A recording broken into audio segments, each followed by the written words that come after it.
మంచు కుటుంబంలో అన్నదమ్ముల గొడవలు పడుతూనే ఉంటే సర్ది చెప్పాల్సిన సోదరి మంచు లక్ష్మి సోషల్ మీడియాలో వరుస పోస్టులు పెడుతోంది.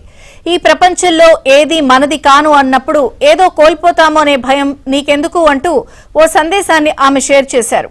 2024లో ఎన్నో పాఠాలు నేర్చుకున్నానని మరో పోస్టు ద్వారా మంచు లక్ష్మి ట్వీట్ చేసింది.